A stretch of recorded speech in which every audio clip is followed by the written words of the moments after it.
తెలుగు రాష్ట్రాల ప్రజలకు చల్లని కబురు చెప్పింది వాతావరణ శాఖ. మే 22న నైరుతి బంగాళాఖాతంలో అల్పపీడనం ఏర్పడుతుందంటూ మే 24న నాటికి అది బలపడి వాయుగుండంగా మారుతుందని, కోస్తాంధ్ర, రాయలసీమ మీదుగా శ్రీలంక వరకు సముద్ర మట్టానికి 3.1 కిలోమీటర్ల ఎత్తులో ఉపరితల ద్రోణి ఆవరించి ఉంటుందని హైదరాబాద్ వాతావరణ కేంద్రం తెలిపింది. ఇక ఉపరితల ఆవర్తనం తమిళనాడు ఉత్తర ప్రాంతం వరకు విస్తరించి ఉండగా మే 23 వరకు ఏపీ, తెలంగాణ రాష్ట్రాల్లో ఓ మోస్తరు నుంచి భారీ వర్షాలు కురిసే అవకాశం ఉంది. ఇక తెలంగాణతో పాటు కోస్తాంధ్రలో కొన్ని చోట్ల భారీ నుంచి అతి భారీ వర్షాలు కురిసే అవకాశం ఉంది.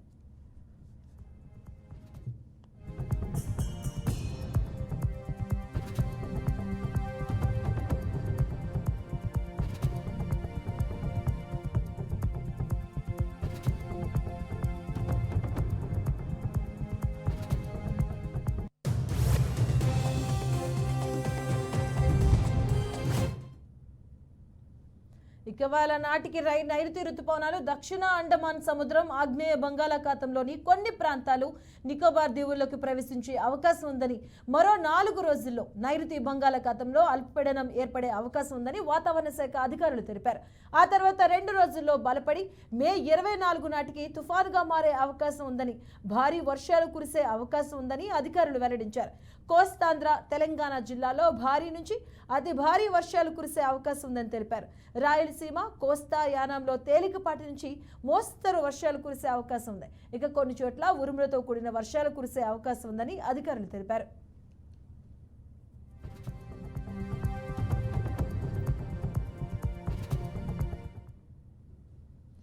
తెలుగు రాష్ట్రాల ప్రజలకు చల్లని కబురు అయితే అందింది. మే 22న నైరుతి రుతుపవనాలు బంగాళాఖాతంలో అల్పపీడనం ఏర్పడుతుంది. ఈ నేపథ్యంలో ఒక మోస్తరు నుంచి భారీ వర్షాలు కురిసే అవకాశం ఉందంటూ కూడా హైదరాబాద్ వాతావరణ శాఖ హెచ్చరికలు జారీ చేసింది. ఇదే అంశానికి సంబంధించిన పూర్తి అప్డేట్స్ మా కరెస్పాండెంట్ భాస్కర్ అందిస్తారు. భాస్కర్, తెలుగు రాష్ట్రాల ప్రజలకు చల్లని కబురు చెప్పింది వాతావరణ కేంద్రం. మే 22న నైరుతి బంగాళాఖాతంలో అల్పపీడనం ఏర్పడుతుందంటూ ఈ నేపథ్యంలో తెలుగు రాష్ట్రాల్లో మోస్తరుగా వర్షాలు కురిసే అవకాశం ఉందని కూడా వాతావరణ శాఖ తెలియజేసింది. ఇదే అంశానికి సంబంధించిన పూర్తి అప్డేట్స్ మా కరెస్పాండెంట్ భాస్కర్ అందిస్తారు. భాస్కర్, మధు, 2 తెలుగు రాష్ట్రాల ప్రజలకు తీపి కబురు చెప్పింది వాతావరణ శాఖ. ఈ నేపథ్యంలో ఈ నెల 22 నుంచి బంగాళాఖాతంలో అల్పపీడనం ఏర్పడుతుందని చెప్పేసి 24 నాటికి అది బలపడి వాయుగుండంగా మారుతుంది. 2 తెలుగు రాష్ట్రాలకు భారీ వర్షాల నుంచి అతి భారీ వర్షాలు కురిసే అవకాశం ఉందని చెప్పి ఇప్పటికే వాతావరణ శాఖ హెచ్చరిస్తున్న పరిస్థితి. ఈ అల్పపీడనం శ్రీలంక వరకు సముద్ర మట్టానికి 3.1 కిలోమీటర్ ఎత్తులో ఉపరితల ద్రోణం తీరు ఆపరించి ఉంటుంది. హైదరాబాద్ వాతావరణ శాఖ ఈ నేపథ్యంలోనే హెచ్చరించిన పరిస్థితి. అది ఉపరితల వర్తమానం తమిళనాడు, ఆంధ్ర రాష్ట్ర ప్రాంతానికి 2 తెలుగు రాష్ట్రాలు కూడా పూర్తి స్థాయిలో అది భారీ నుంచి అతి భారీ వర్షాలు కురిసే పరిస్థితి అని చెప్పేసి ఇప్పటికే చెప్తున్న పరిస్థితి. కొన్ని చోట్ల ఇప్పటికే నైరుతి రుతుపవనాలు దక్షిణ అండమాన్ సముద్రంలోకి, ఆగ్నేయ బంగాళాఖాతంలోకి చేరుకున్నాయి. నికోబార్ దీవుల నుంచి ప్రవేశించి అవి ఆందోళన ఉందని చెప్పేసి ఆ 4 రోజుల్లో భారీ నుంచి అతి భారీ వర్షాలు కురిసే ప్రమాదం ఉందని ఇప్పటికే చెప్తున్న పరిస్థితి. ఈ నేపథ్యంలో ఇప్పుడు ముఖ్యంగా తెలంగాణ విషయానికి వస్తే, తెలంగాణలో ఇప్పటికే గత 2 రోజుల నుంచి కురుస్తున్న వర్షానికి ఇటు రైతులు కావచ్చు, అనేక రహదారులు కావచ్చు, విద్యుత్ స్తంభాలు కావచ్చు, అనేక అంతరాయాలు ఏర్పడుతున్న పరిస్థితి. అలాంటి మరొక 4 రోజుల పాటు, సుమారుగా 4-5 రోజుల పాటు తుఫాను వచ్చే అవకాశం ఉంది. కాబట్టి ఇప్పటికే ప్రభుత్వం అలర్ట్ అయిన పరిస్థితి. నిన్న కేబినెట్ మీటింగ్ జరుగుతున్న నేపథ్యంలో అది ఎలక్షన్ కోడ్ తోటి వాయిదా పడ్డ పరిస్థితి. జిల్లా కలెక్టర్లకు, ఇటు సీఎం కావచ్చు, ఆయా జిల్లాల శాఖలకు సంబంధించినటువంటి మంత్రులు కావచ్చు, జిల్లా కలెక్టర్లకు, ఆయా కమిషనర్లకు పూర్తి స్థాయిలో ఇప్పటికే ఆదేశాలు జారీ చేసినట్టు తెలుస్తుంది.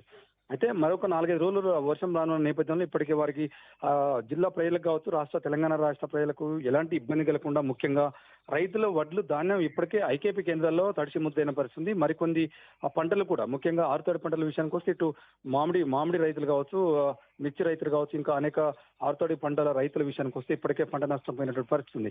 ఇప్పటికే లక్షలాది రూపాయలు పెట్టుబడి పెట్టిన రైతులు మరొకసారి ఇబ్బంది పడకుండా, మరొకసారి నష్టపోకుండా ప్రభుత్వం ఆదుకోవాల్సిన బాధ్యత ప్రభుత్వం మీద అని చెప్పేసి ఇప్పటికే రైతులకు కావచ్చు, ఇటు రాష్ట్ర ప్రభుత్వానికి ఆదేశాలు జారీ చేసిన పరిస్థితి మనకు తెలుస్తుంది. అయితే ముఖ్యంగా ఆయా జిల్లా కలెక్టర్లు ఇప్పటికే కొనుగోలు కేంద్రాల్లో ఎక్కడ కూడా ఇబ్బంది కలగకుండా, కొనుగోలు కేంద్రాల్లో నిల్వ ఉన్నటువంటి వడ్లను కొనుగోలు చేయాలి, వెంటనే తడిసిన వడ్లను కూడా కొనుగోలు చేయాలి, ప్రభుత్వం వెంటనే ఆ చర్యలు తీసుకోవాలని చెప్పేసి అయితే ఆ కలెక్టర్లు ఆదేశాలు జారీ చేస్తున్న పరిస్థితి. ముఖ్యంగా ఇంకో విషయానికి వస్తే మామిడి రైతులు ఏనుండో మామిడికాయలు నష్టపోయిన రైతులను కూడా మామిడి తీసుకొచ్చిన మార్కెట్కు మామిడికాయలు కొనాలి, ప్రభుత్వం వారికి రైతులకు ఇచ్చిన పరిస్థితి. 4 రోజుల పాటు వర్షాలు ఉన్న నేపథ్యంలో కూడా జనజీవన స్రవంతి రాకపోకలకు ఎలాంటి ఇబ్బంది కలగకుండా ఇటు విద్యుత్ ఎలక్ట్రిసిటీకి సంబంధించిన అంశాలు కావచ్చు, ఇటు రోడ్లు కావచ్చు, ఆయా అన్ని శాఖలకు ఇప్పటికే ఆదేశాలు జారీ చేసింది రాష్ట్ర ప్రభుత్వం. అంటే రాకపోకలు అంతా కనుకుంటే వాగులు వంకులు పొర్లిపోయే అవకాశం ఉంది కాబట్టి కరెంటు ఇబ్బంది లేకుండా ప్రజలకు ఎలాంటి ఇబ్బంది కలగకుండా పూర్తి స్థాయిలో బాధ్యత ఏర్పాటు చేసిన పరిస్థితి. ఇప్పటికే ఆయా జిల్లా కలెక్టర్లు కంట్రోల్ రూమ్లు ఏర్పాటు చేశారు. ఎవరికి ఏమి ఇబ్బంది ఉన్నా కూడా కంట్రోల్ రూమ్ కు చెప్పాలని చెప్తున్న పరిస్థితి ఉంది.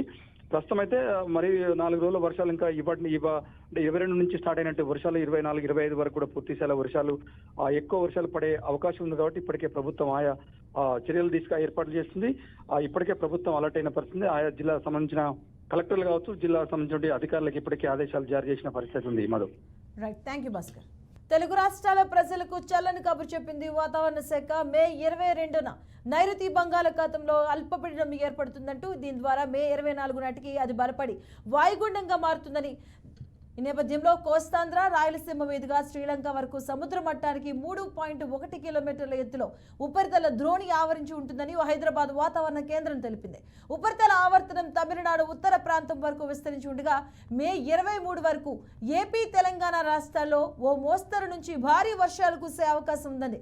ఇక తెలంగాణతో పాటు కోస్తాంధ్రలో కొన్ని చోట్ల భారీగా నుంచి అతి భారీ వర్షాలు కురిసే అవకాశం ఉందంటూ కూడా వాతావరణ శాఖ వెల్లడించింది. ఈ నేపథ్యంలో ఏపీలో కొన్ని చోట్ల పిడుగులతో కూడిన వర్షం కురుస్తుందంటూ తెలుగు రాష్ట్రాల ప్రజలకైతే వాతావరణ శాఖ హెచ్చరికలు జారీ చేసింది. రైట్, ఇదే అంశానికి సంబంధించిన పూర్తి అప్డేట్స్ విశాఖ కరెస్పాండెంట్ రామకృష్ణ మరిన్ని వివరాలు అందిస్తారు. రామకృష్ణ.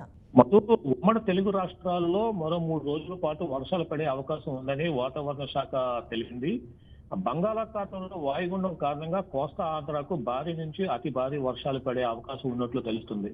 ఈ నెల 22 నాటికి నైరుతి బంగాళాఖాతంలో అల్పపీడనంగా మారి మే 24వ తారీఖుకి వాయుగుండంగా బలపడి ఆంధ్రప్రదేశ్, తెలంగాణ రాష్ట్రాల్లో భారీ నుంచి అతి భారీ వర్షాలు పడే అవకాశం ఉన్నట్లుగా ఆ వాతావరణ శాఖ వెల్లడించింది. కోస్తా ఆంధ్రాలో, తెలంగాణ జిల్లాల్లో అక్కడక్కడ భారీ వర్షాలు కురుస్తాయని వారు అంచనా వేశారు. శ్రీకాకుళం, అల్లూరి, అనకాపల్లి, కాకినాడ, తూర్పు గోదావరి, పశ్చిమ గోదావరి, కోనసీమ, ఏలూరు, కృష్ణా, నెల్లూరు, కర్నూలు, అనంతపురం జిల్లాలో తేలికపాటు వర్షాలు కురుస్తాయని విపత్తుల నిర్వహణ సంస్థ తెలిపింది.